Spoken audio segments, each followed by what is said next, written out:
अस्सलाम वालेकुम। आज का जो टॉपिक है, जो लेटेस्ट न्यूज़ चल रही है नेट मीटरिंग के हवाले से, कि नेपरा ने एक रूल निकाल रही है, बल्कि डिस्कशन कर रही है उस पर कि जो नेट मीटरिंग हम 19 रुपये से 20 रुपये हमें दे रही है कस्टमर्स को, उसको 9 रुपये पे लेके आया जाए। और इसका रीज़न वो ये दे रहे हैं कि जो IPPs हैं उनके साथ जो हमारे एग्रीमेंट्स हैं वो 3 सेंट्स के हैं रिन्यूएबल में। तो 3 सेंट रफली आज के हिसाब से 9 रुपये बनते हैं। तो वो जो नॉर्मल कंज्यूमर्स हैं उनको भी वो उसी एग्रीमेंट के तहत 9 रुपये देना चाह रहे हैं, बजाय इसके कि वो 19 रुपये दें। इस पर डिस्कस करें ज़रा फवाद, ये जो उनकी लॉजिक है ये ठीक है या किस तरह ये हो सकता है? अच्छा देखिए, हम पिछले काफ़ी टाइम से इसी बात पे एम्फसाइज़ कर रहे हैं कि जो नेट मीटरिंग का जो टैरिफ है वो कंज्यूमर के हाथ में नहीं है। नेट मीटरिंग का टैरिफ की इलेक्ट्रिक, नेपरा, वापडा इन्होंने खुद ही सेट करना है। ये आपसे हेयरिंग पे पूछ सकते हैं कि आप अपना इनपुट देंगे क्या होना चाहिए, but nonetheless they are the ones who decide कि हमने नेट मीटरिंग को किस टैरिफ पे इनेबल करना है और किस टैरिफ से हमने कस्टमर से ख़रीदनी है। तो अगर इसमें इंक्रीमेंट आता है, पहले ये 10 रुपये 12 रुपये का होता था नेट मीटरिंग टैरिफ, फिर ये बढ़ के 22 रुपये तक पहुंच चुका है अभी पिछले कुछ महीने तक। अब ये वापस इसको स्केल बैक करना चाह रहे हैं, रोल बैक करना चाह रहे हैं और 9 रुपये पे ले जाना चाह रहे हैं। तो इसमें कोई शॉक होने वाली बात नहीं है, ये एक नॉर्मल सा प्रोसेस है। ये उन्हीं के हाथ में है कि वो उसको बढ़ा दें या कम कर दें और इसको किस लेवल पे सेट करते हैं। अब इसमें देखने की बात यह है कि इसकी वजह से सिस्टम की ROI में क्या फ़र्क आता है। जिस कंज्यूमर ने सिस्टम लगवाया हुआ है उसका जो पे बैक पीरियड है वो पूरे ऑन ग्रिड सिस्टम या ऑफ ग्रिड सिस्टम या हाइब्रिड सिस्टम का, तो वो पे बैक पीरियड कहाँ तक पहुँचता है। अगर हम ऑफ ग्रिड सिस्टम की बात करें तो off grid systems are unaffected by this change.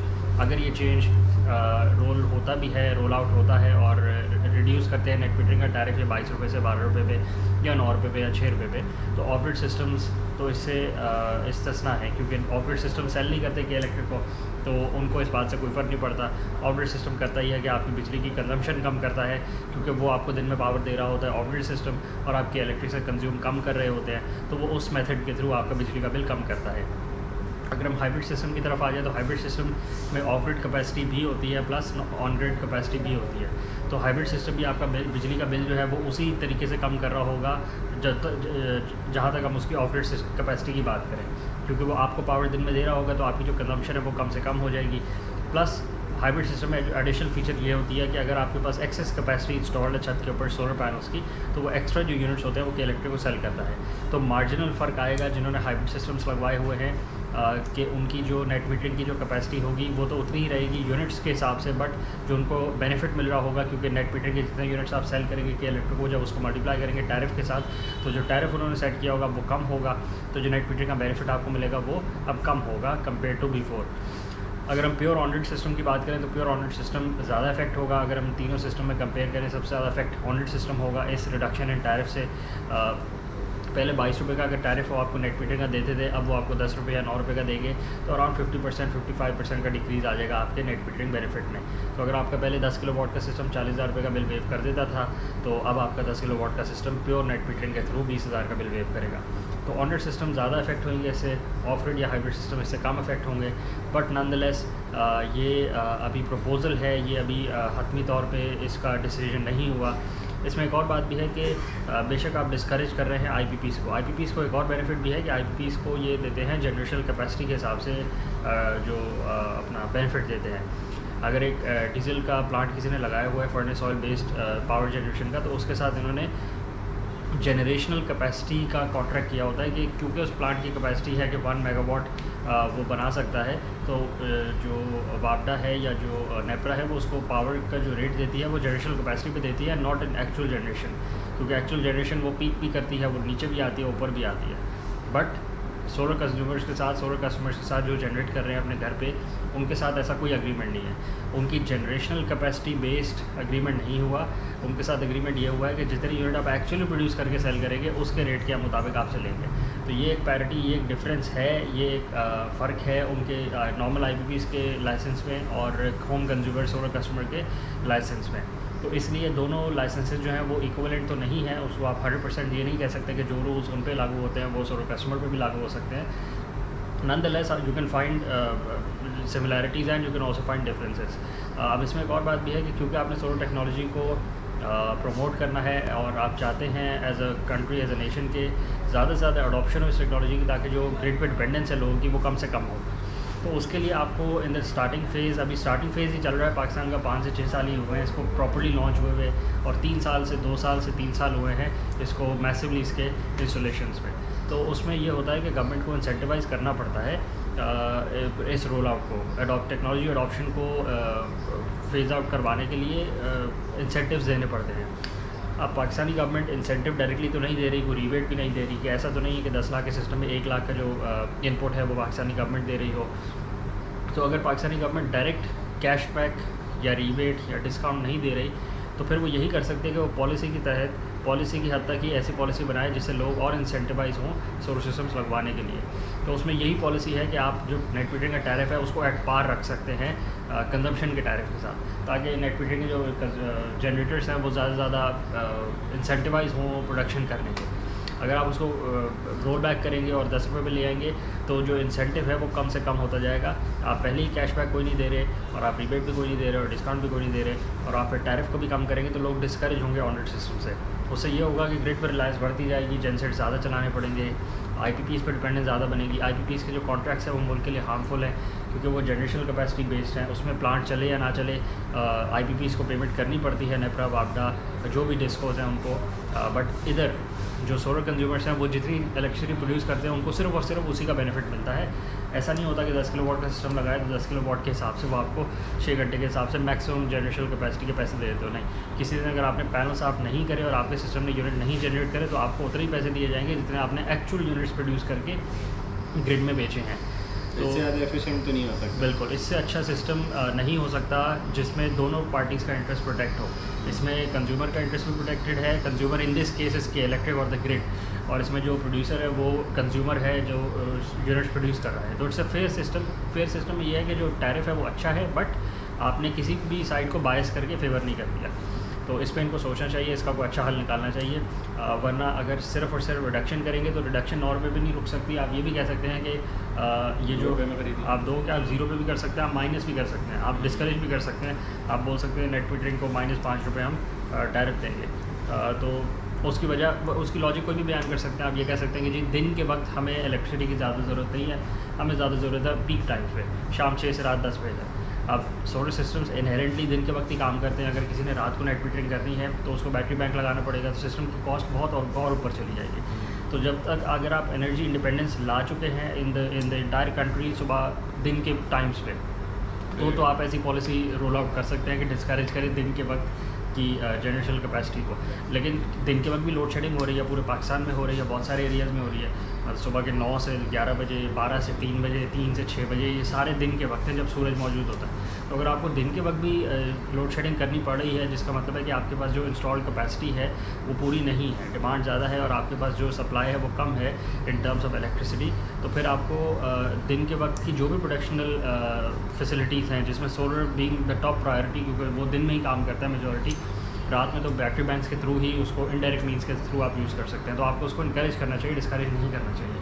Wind हो गई, हाइडल हो गई, या जो दूसरे रिन्यूएबल सोर्सेज हैं वो तो थ्रू आउट द डे भी काम कर सकते हैं स्पेसिफिक लोकेशंस जहाँ उनकी ऑप्टिमम परफॉर्मेंस होती है। बट सोलर तो दिन के वक्त ही काम करेगा, आपको दिन के वक्त ही उसको प्रमोट करना चाहिए ताकि लोग ज़्यादा से ज़्यादा इनकरेज हों। अच्छा, ये जो नेट मीटरिंग के चार्जेस ये लोग कम कर रहे हैं, ये सिर्फ पाकिस्तान में ही नहीं है, ये हर जगह हो जाता है। बिल्कुल ऐसे, ये कोई रूल स्पेशली हमारे लिए नहीं है कि हमारे ही जो हुक्मरान है या ये नेपरा वाले हैं ये लोग हमारे ऊपर टाइट कर रहे हैं हमें। ये ऑस्ट्रेलिया में भी हो चुका है, US में भी हो चुका है, लंदन में भी हो चुका है, हर डेवलप कंट्री में हो जाता है। जब उनको नीड है तो वो उस हिसाब से रेट देते हैं, जब उनको नीड नहीं होती तो वो उस हिसाब से कर लेते हैं। तो ये वेरिएशन रहेगी हमेशा, इन द फ्यूचर भी रहेगी। ऑन दी अदर हैंड हमें अपनी कैलकुलेशन मिनिमम हिसाब से करनी चाहिए ताकि हमें वो कम से कम रेट लगा के अपनी ROI निकालें, ताकि हमें बाद में परेशानी ना हो। अच्छा, ऑन दी अदर हैंड बहुत सारे, ये तो चले रेजिडेंशियल की हमने बात कर ली, बहुत सारे जो कमर्शियल और इंडस्ट्रियल यूनिट्स हैं हमारे, उधर इतनी जल्दी वायबिलिटी नहीं निकल रही हाइब्रिड सिस्टम की और ऑफ ग्रिड सिस्टम की। उनके लिए तब भी कुछ ना कुछ फिजिबिलिटी रहेगी, चाहे 10 रुपये या 9 रुपये की इलेक्ट्रिक और नेपरा दे, कि फिर भी ऑन ग्रिड सिस्टम कुछ ना कुछ उनको फ़ायदा दे गए, बजाय इसके कि कुछ भी आप बोलते हैं कि मैंने सोलर सिस्टम ही बेकार है, अब सिर्फ 9 रुपये के पीछे मैं क्यों लगवाऊँगा। तो अगेन 9 रुपीज़ 10 रुपीज़, अगर 40 रुपये का, अच्छा खैर इंडस्ट्रियल तो आज भी 24-25 रुपये रहा है, ऐसे ही है रफली 24-25 रुपये से अगर आपको 9 रुपये भी कम हो जाते हैं, दैट्स अगेन 30-33% का आपका मार्जिन जो है वो कम हो जाता है बिजली के बिलों में। तो फिर भी कुछ ना कुछ बचत हो जाती है। तो अगर आप टोटली इसको नेगेटिव तरीके से ले लें कि मेरी तो 50% इन्होंने रेट कम कर दिए हैं, बेकार हो गया सिस्टम, अब तो यूज़लेस हो गया, लगाने का फ़ायदा नहीं है, तो ऐसा नहीं है। अगर नॉट पे, वैसे तो अभी अप्रूवल ही नहीं आई, अगर आ भी गई और नॉट पे आ गई बात, तो फिर भी कुछ ना कुछ तो बचत कर ही रहे हैं ये लोग। ठीक है, इसमें यही बात है कि अभी तो ये प्रपोज़ल की स्टेज पे है, इसको फ्लोट किया गया है इस आइडिया को। अब इस आइडिया के बारे में डिस्कशन होगी और जो भी स्टेक होल्डर्स हैं वो अपनी राय देंगे। जहाँ से प्रेशर ज़्यादा बिल्ड हुआ ये बात उस तरफ जाएगी, अगर ज़्यादा प्रेशर इस तरफ आ गया कि ये नहीं एक्सेप्टेबल, सारा की सारी इंडस्ट्री जो है, उस इंडस्ट्री में आप देख सकते हैं बहुत लिमिटेड से काम है जो अभी भी फुल पोटेंशियल पे चल रहे हैं। उसमें सोलर सिस्टम्स की जो इंडस्ट्री है वो अपनी पोटेंशियल पे चल रही है due to the high demand और due to the high increase in electricity bills. उसकी यही एक मेजर वजह है, और किसी को कोई शौक तो नहीं है हाई स्पेंड करने का इतने बड़े सिस्टम पे, क्योंकि अब अनफीजिबल हो गया है कि अपनी इलेक्ट्रिसिटी को खुद सिर्फ कंज्यूम करें कि इलेक्ट्रिक से लेके अपनी जनरेशन ना करें। तो इसलिए बहुत हाई स्पेंडिंग हो रही है अपने इंडिपेंडेंट सोलर सिस्टम लगवाने के लिए, B it at a residential level और अ कमर्शियल लेवल और एट इंडस्ट्रियल लेवल। तो अगर आप इस इंडस्ट्री को भी रोक देंगे तो ठीक है, उसका फॉल आउट तो आएगा। Additionally in the long run आप देख सकते हैं कि क्योंकि सोलर इंडस्ट्री अभी फ्लरिश कर रही है इन अ सेंस कि if you compare it to other industries, तो आप एज अ नेशन, आप एज अ कंट्री आप इसको एक्सपेंड कर सकते हैं और आप इंडिजिनस प्रोडक्शन की तरफ भी जा सकते हैं इन द नेक्स्ट 5 ईयर्स। अगर आपकी अभी इम्पोर्टेड प्रोडक्ट की इतनी डिमांड बन गई है और एक इंडस्ट्री पूरी डेवलप हो गई है 5 साल के अंदर, तो वो भी टेक्नोलॉजिकली रेलिवेंट इंडस्ट्री है, बहुत हाई डिमांड इंडस्ट्री है, बेकार से इंडस्ट्री नहीं है कि पुराने ज़माने की कोई लेबर इंटेंसिव इंडस्ट्री हो, टेक्नोलॉजिकली एडवांस इंडस्ट्री है। तो आप इसको इंडिजिनस भी कर सकते हैं और आप लोकल फैक्ट्रीज़ और लोकल मैन्युफैक्चरिंग को भी सपोर्ट कर सकते हैं, प्रमोट कर सकते हैं, इंसेंटिव्स देकर, रीबेट्स देकर, इंडस्ट्रियल जोन्स में कोई एडिशनल इंसेंटिव देकर। तो उससे in the long run Pakistan को फ़ायदा होगा कि लोकल टेक्नोलॉजिकल मैन्युफैक्चरिंग भी यहाँ हो सकती है। उसके लिए ज़रूरी है कि जो डिमांड है इस प्रोडक्ट की मार्केट में उसको ना घटाया जाए, उसको डिस्करेज कर देंगे अगर डिमांड को आप तो nobody will be interested in manufacturing a product which nobody is looking to buy. अच्छा, क्योंकि पाकिस्तानी जो है वो बहुत ज़्यादा टेक्नोलॉजिकली एडवांस लोग नहीं हैं, वो बहुत जल्दी टेक्नोलॉजी को अडॉप्ट भी नहीं करते, इनको बहुत टाइम लगता है। ठीक है, जो हमने नेचर देखी बाहर, अगर किसी और मुल्क में जाए तो देयर आर फ्यू कंट्रीज़ जहाँ पे वो लोग फ़ौरन नई चीज़ को अडॉप्ट कर लेते हैं, हम लोग नहीं करते। हम पहले देखते हैं, सोचते हैं, पहले बोलते हैं उसको करने दो, पहले वो कर ले उसके बाद हम कर लेंगे। तो ऑलरेडी इतना टाइम हम सोलर इंडस्ट्री में वेस्ट कर चुके हैं कि इतनी देर बाद पाकिस्तान में आया और अब स्लोली लोगों को समझ आना शुरू हुआ है। और अब अगर हम उसको डिस्करेज कर दें तो उससे पाकिस्तानी बहुत पीछे चला जाएगा और उससे नुकसान हम सबको आएगा। नुकसान देखें इंडिविजुअल लेवल पे ये है कि user will not be encourage to produce his own electricity, जिसका मतलब है कि उसकी डिपेंडेंस ग्रिड पे ज़्यादा होगी, प्लस उसकी जो स्पेंडिंग ऑन जस्ट इलेक्ट्रिसिटी है वो भी बढ़ जाएगी। अब उसके पास एक मीन्स है कि वो अपने घर पे जनरेशन कैपेसिटी लगाए, एक सोलर सिस्टम लगाए और वो अपने बिल्स को रिड्यूस कर ले, जिसका मतलब है कि वो सर्वाइव कर जाएगा, वो टैक्सेस दे पाएगा, वो और स्पेंडिंग कर पाएगा, वो इस जो उसके पास इनकम है वो किसी और अच्छे मद में लगा लेगा।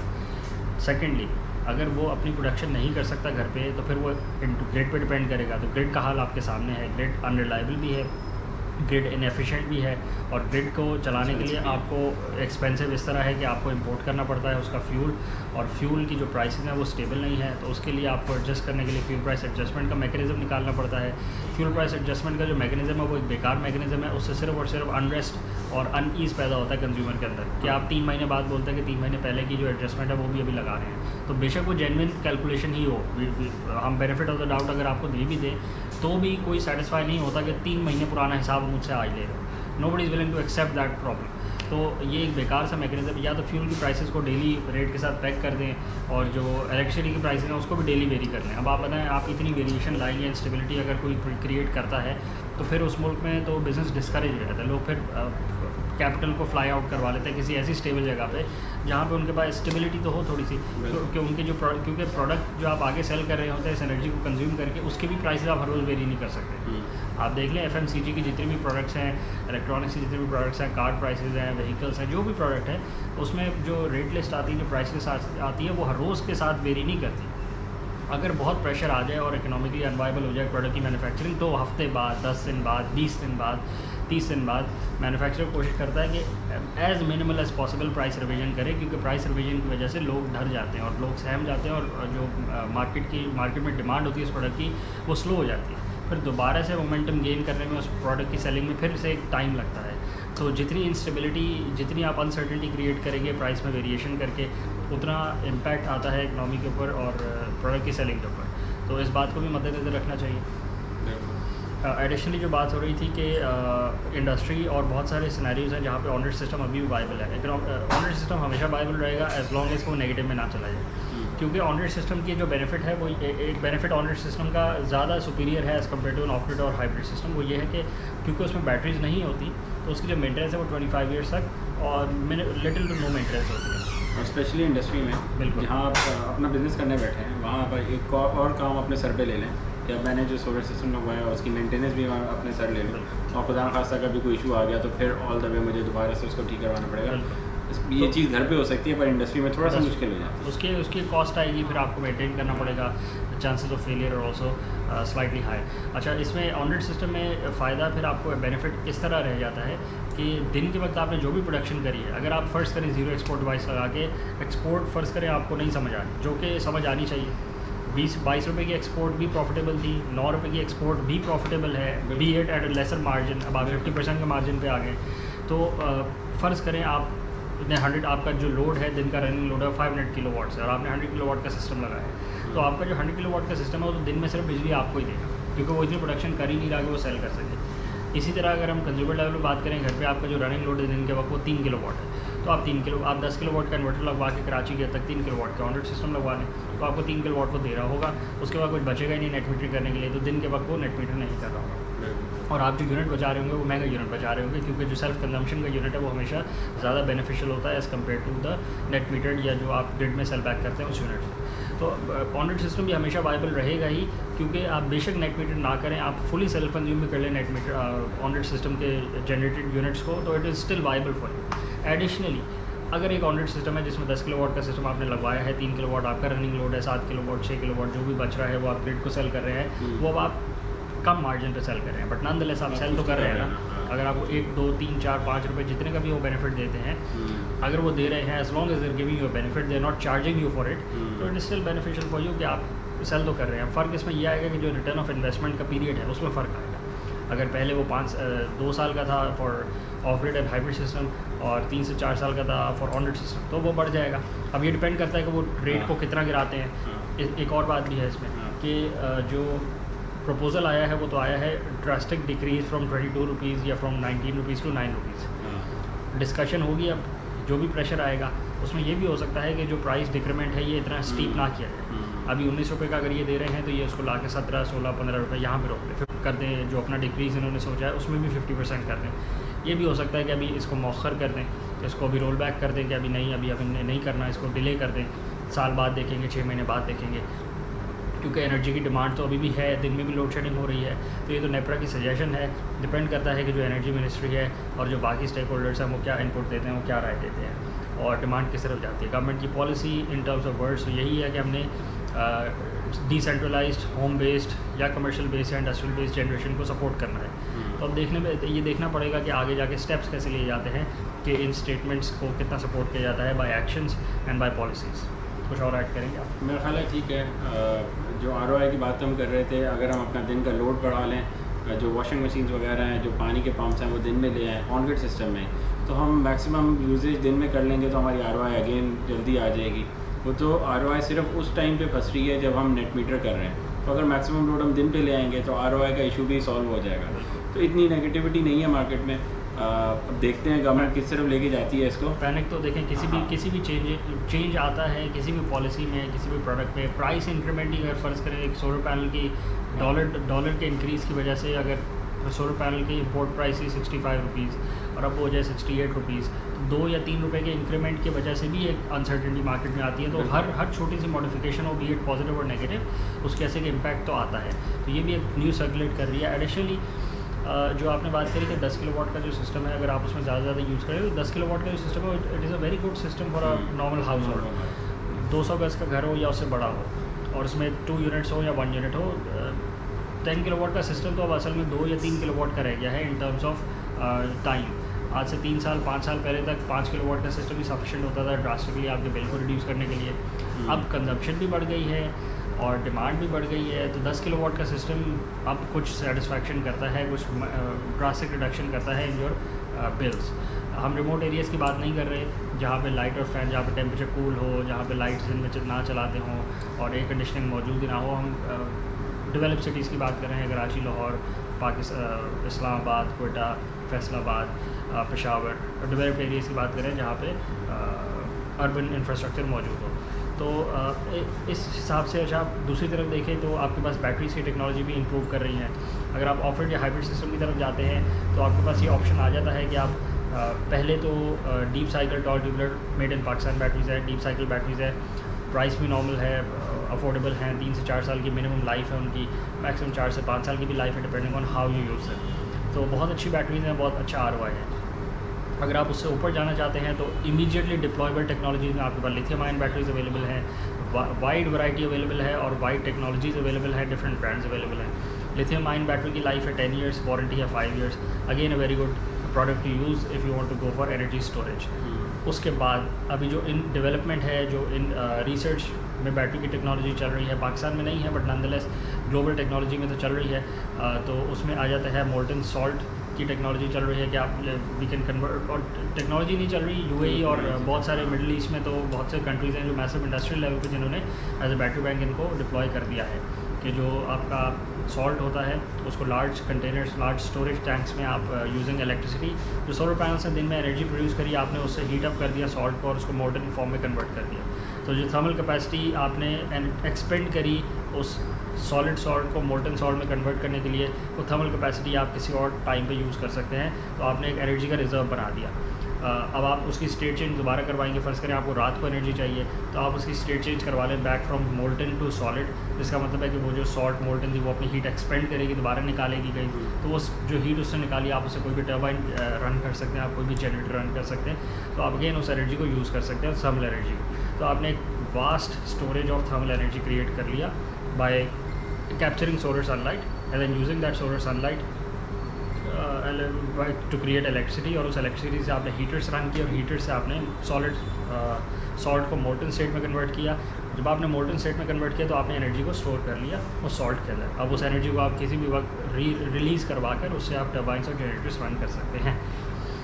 ये तो हो गई पुरानी टेक्नोलॉजी जो 10 साल पुरानी है, बट पाकिस्तान में ये डिप्लॉय नहीं हुई, but all over the world ये डिप्लॉय हुई भी है। उसके बाद आप आ जाएँ रीडॉक्स सेल्स के ऊपर। रीडॉक्स सेल्स एक और टेक्नोलॉजी है जिसकी मैसिव डिमांड है और जिसकी डिप्लॉयबल स्केलेबिलिटी बहुत हाई है। इसमें होता ही है कि बहुत सारे कंटेनर्स होते हैं, उसमें इलेक्ट्रोलाइट्स होते हैं और वेनेडियम बेस्ड इलेक्ट्रोलाइट्स होते हैं। तो उसमें due to the potential difference of both the electrolytes current run कर जाता है। आप एनर्जी के थ्रू इलेक्ट्रोलाइटिक रिएक्शन होता है, बट नॉनदलेस इसमें फ़ायदा ये होता है क्योंकि जो इसके कंपोनेंट्स होते हैं वो लिक्विड होते हैं, इसके जो केमिकल्स हैं वो लिक्विड हैं। तो you just need to increase your storage containers, जिसमें आपने ज़्यादा लिक्विड रखना है तो आपकी जो कैपेसिटी टू स्टोर एनर्जी है वो बढ़ जाती है। लिथियम आयन सेल्स में सेल्स होते हैं, वो पैकेज्ड होते हैं, उसकी मैन्युफैक्चरिंग का एक पूरा प्रोसेस होता है। ये जो रीडॉक्स सेल्स हैं इनका पैकेजिंग कोई नहीं होती, ये इंडस्ट्रियल या कमर्शियल लेवल पे ही लग सकते हैं, घरों में अभी प्रेफरेबल नहीं है, अभी इसकी पैकेजिंग ऐसी नहीं हो सकी, but nonetheless it is a very viable solution. Additionally जो वेनेडियम का कंपाउंड है, वेनेडियम का जो एलिमेंट है वो in its redox in this application वो रिन्यूएबल है, मतलब वो ख़राब नहीं होता, वो इम्प्योर नहीं होता, वो लूज़ नहीं होता। तो you can use it for as many cycles as you want. Batteries में जो हम बात करते हैं कि इसमें इतनी लाइफ साइकिल्स हैं, तो ये जो दूसरी टेक्नोलॉजीज़ हैं जिस पर वर्क हो रहा है इसमें लाइफ साइकिल्स की बात नहीं है। इसमें आपको जो PVC के पाइप्स यूज़ होते हैं कंटेनर्स के लिए वो रिप्लेसेबल होते हैं क्योंकि उनकी एक लिमिटेड लाइफ है, वो ओवर टाइम डिग्रेड हो जाते हैं, तो वो बहुत मिनिमल सी कॉस्ट है। ये ऐसी हो गया जैसे बैटरी का हम बोलेंगे उसका जो बाहर का बॉक्स है वो चेंज करवाना पड़े। तो it is a very viable solution at this point in time. Additionally कुछ ठंडे मुल्कों में, स्कैंडिनेवियन कंट्रीज़ में या आइसलैंड में या कनाडा में, वहाँ पे वर्क हो रहा है सैंड को यूज़ करने के लिए कि मिट्टी को यूज़ करें हम as a thermal energy source, और फिर हम उसको कन्वर्ट बैक ना करें, हम उसको थर्मल एनर्जी सोर्स को घरों की हीटिंग के लिए यूज़ करें। सही है कि आप एनर्जी एक्सपेंड करके जो आपके सोलर पैनल से एनर्जी प्रोड्यूस करिए, आप उससे सैंड में गर्माइश पैदा करें हीटर्स के थ्रू, और sand is a very good insulator of heat. तो जब आप मिट्टी को गर्म कर लेते हैं तो फिर अगर उसको आप पैकेज कर लें तो उसमें से हीट रिलीज़ नहीं होती, वो आराम से 4-3 महीने तक उसमें हीट स्टोर रहती है। तो it is a very good source of energy. आप देख सकते हैं जो आपका भुट्टा, जो मकई बनाने वाला है बंदा होता है, वो इसी में बना। हाँ, इसी मिट्टी में बनाता है। नीचे वो अपनी लकड़ी जलाता है और लकड़ी से जो हीट प्रोड्यूस होती है वो मिट्टी के अंदर होती है। और आप देख सकते हैं कि अगर आप वो लकड़ी को हटा दें, मतलब चूल्हा जलना बंद कर दें, तो वो जो मिट्टी है वो बहुत देर तक गर्म रह सकती है, क्योंकि वो बहुत गुड इंसुलेटर ऑफ हीट है, वो अपने अंदर हीट को ट्रैप कर लेती है। तो ये उन मुल्कों के लिए है जहाँ पे कोल्ड टेम्परेचर्स हैं, कोल्ड क्लाइमेट्स हैं, rather than using central heating, rather than using radiators, वहाँ पे rather than using electric heaters, वो सोलर एनर्जी को अपने इन सैंड बेस्ड एनर्जी टैंक्स में स्टोर कर सकते हैं, और इन द कोल्ड टाइम्स वो उस एनर्जी को रिलीज़ करके अपने घर को गर्म करने के लिए इस्तेमाल कर सकते हैं। तो again it's a solution which has been deployed in a couple of places, और इस पर मैस लेवल पे रिसर्च नहीं जारी, बट इसकी डिप्लॉयबिलिटी पे वर्क हो रहा है, क्योंकि ये हमारे जैसे regions Pakistan, India, Bangladesh, tropical countries के लिए नहीं बना, तो हमारे लिए इतना रेलिवेंट नहीं है, but nonetheless it is a relevant solution, क्योंकि जो इसमें केमिकल यूज़ हुआ है वो सैंड है, और सैंड आपको पता है अबंडेंटली अवेलेबल है। तो सैंड का जो केमिकल है वो तो आपको पाकिस्तान में कितना है, सैंड ही सैंड है, तो और बाकी मुल्कों में भी है। तो it is a very cheap solution, very viable solution. Practicality इसकी लोकेशन बेस्ड है, कुछ लोकेशन पे बहुत वायबल है, कुछ लोकेशन पे इतना वायबल नहीं है। टेक्नोलॉजी है, उस पर डेवलपमेंट हो रही है, नई से नई टेक्नोलॉजी आ रही है, बैटरीज में रिसर्च हो रही है, डिसेंट्रलाइज सिस्टम्स पर रिसर्च हो रही है, क्योंकि all over the world energy का क्राइसिस आया हुआ है, सिर्फ पाकिस्तान बेस्ड नहीं है। All users of energy are looking for sustainable means of energy consumption, जिसमें उनकी dependence on the grid reduce हो जाए और उनका जो वाइबिलिटी है वो इंक्रीज़ कर जाए। अब आप दूसरी तरह अगर इसको देखें तो बाहर लेट्स से हम ऑस्ट्रेलिया की बात करते हैं, तो ऑस्ट्रेलिया में जो ग्रिड की रिलायबिलिटी है वो हमारे जैसी तो नहीं है। उनकी जो ग्रिड है वो 3 से 4 दफ़ा साल में बैठती है। विंटर्स जब हीटर्स का लोड रात में बहुत ज़्यादा हो जाता है तो ग्रिड ब्लैकआउट कर जाती है साल में 3 से 4 दफ़ा। तो उनको क्या इंसेंटिव है कि वो रिन्यूएबल एनर्जी की तरफ जाएं और ऐसे मीन्स यूज़ करें जिसमें उनकी कॉस्ट ऑफ प्रोडक्शन कम हो जाए। तो उसमें बड़ी क्लियर सी बात है, रिन्यूएबल सोर्स ऑफ एनर्जी के जो कॉस्ट ऑफ प्रोडक्शन है वो बहुत कम है through out their life span. अगर 25 ईयर्स के लिए एक सोलर सिस्टम रन करना है तो जब उसकी लोकलाइज कॉस्ट ऑफ इलेक्ट्रिसिटी निकालते हैं ओवर द 25 ईयर पीरियड, तो वो बहुत कम आ जाती है as compare to the grid electricity that you would use अगर आपने रिन्यूएबल एनर्जी ना लगाई होती। तो हर किसी को इंसेंटिव है कि वो रिन्यूएबल सोर्सेज, जिसमें solar being the top priority, और कुछ रीजन्स हैं जहाँ पे विंड और हाइडल भी लग सकता है और रिन्यूएबल सोर्सेज भी लग सकती है। तो सबको बेनिफिट है। अगर उनको बेनिफिट आज भी है ग्रिड रिलायबल होने के बावजूद, तो हमें भी तो बेनिफिट है ही है ना, कि हम बजाय से ग्रिड की इलेक्ट्रिसिटी यूज़ करें, हम अपनी ऑफ ग्रिड, ऑन ग्रिड या हाइब्रिड तीनों में से किसी भी सिस्टम की इलेक्ट्रिसिटी को प्रोड्यूस करें और उसको सेल्फ कंज्यूम भी करें, और जो भी हमें नेट मीटरिंग बेनिफिट ग्रिड देती है हम उसको इस्तेमाल करें। क्योंकि ओवर द 25 ईयर पीरियड और over the life of its over the span of its life, system की जो cost of production of electricity है वो बहुत लो है। अगर आपकी ग्रिड की इलेक्ट्रिसिटी की रेट है 5 सेंट्स, तो इसका हो जाता है 0.5 सेंट से लेके 1 सेंट, तो बहुत फ़र्क आता है। 10 से 20% ऑफ द कॉस्ट आ जाती है अगर आप ख़ुद प्रोडक्शन करें। अगर आपने फुली ऑफ द ग्रिड जाना है फिर आपको बैटरी बैंक्स लगाने पड़ेंगे, बट रीजनेबल है। अगेन इट्स वेरी रीजनेबल, क्योंकि इंडिपेंडेंस भी है। बिल्कुल, बहुत सारे एरियाज़ हैं जहाँ पे आप ग्रिड पर डिपेंड नहीं कर सकते। रिमोट एरियाज़ हैं, वहाँ पे ऑपरेशंस करने के लिए आपको इलेक्ट्रिसिटी चाहिए। वहाँ पे आपको और बेनिफिट्स मिल रहे होते हैं कि वहाँ पे लैंड चीप होता है। हो सकता है आप मिनरल माइनिंग में हो, आप किसी और ऐसी फील्ड में हो जहाँ पे आपको रिमोट एरिया में ही सेटल होना लाजमी है। और जो बैंक हैं रिमोट एरियाज़ के, बहुत सारे एरियाज़ में मोबाइल के वो हैं, टावर्स हैं। बिल्कुल, तो बहुत सारी इंस्टॉलेशंस हैं जो रिमोट एरियाज़ में ही हो सकती हैं। They can't be in urban locations, they are in urban locations and they have to be in remote locations also. बिल्कुल, तो उनके लिए तो फीजिबल रहता ही है, क्योंकि ऑपरेट वहाँ करने के लिए आप डीजल जेनसेट नहीं लगा सकते। डीजल जेनसेट या किसी और मैकेनिकल सोर्स ऑफ एनर्जी से उसकी मेंटेनेंस ज़्यादा होती है। मेंटेनेंस का मतलब है चांस ऑफ फेलियर ज़्यादा होते हैं, उस पर कॉस्ट आती है उसको मेंटेन करने पे, और पार्ट्स की अवेलेबिलिटी रखनी पड़ती है, और रिडंडेंसी रखनी पड़ती है। 3 लेयर्स ऑफ कंटिजेंसी होती है कि अगर एक जेनसेट पे हम बेस कर रहे हैं तो हमारे पास 2 जेनसेट स्पेयर में पड़े हुए हों, ताकि किसी भी टाइम एक जेनसेट की मेंटेनेंस अगर आ जाए या वो ख़राब हो जाए या वो फेल हो जाए किसी वजह से, तो हम किसी और जेनसेट को ऑन करें। तो उसमें जो लेयर्स ऑफ रिडंडेंसी रखनी पड़ती है उसकी वजह से भी तो कॉस्ट एस्केलेट करती है। और फिर एडिशनली उसकी जो रनिंग कॉस्ट होती है उसमें डीजल डलता है, उसमें इंजन ऑयल डलता है फॉर कूलिंग, तो और पानी डलता है फॉर रेडिएटर्स।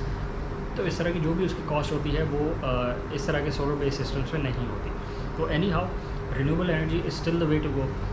पाकिस्तान ने अगर पॉलिसी एक लिया है, इंटीमेशन दी है कि they are trying to revise, इस पर देखते हैं किस तरह चलता है। However renewable energy is still the way to go for the next 10, 15, 20 years, be for Pakistan and for the entire world। और आप कहीं भी हो दुनिया में solar energy is the top priority for renewable resources. उसके बाद फिर आपकी हाइडल और विंड आ जाती है, depending on the location and depending on how feasible it is, क्योंकि वो हर लोकेशन पे फिजिबल नहीं है। बिल्कुल, मेरा ख्याल है रैप अप करें आज के लिए। ठीक है, बाकी as we always say channel को सब्सक्राइब करें, लाइक करें, शेयर करें ज़्यादा से ज़्यादा, ताकि ज़्यादा से ज़्यादा लोगों तक इन्फॉर्मेशन पहुंच सके और हम जितनी भी हेल्प कर सकें उन लोगों की करें। कोई भी क्वेश्चन हो नीचे कमेंट सेक्शन में आप लिख सकते हैं, हम पूरी कोशिश करेंगे कि सबको रिप्लाई करें। ठीक है, थैंक यू।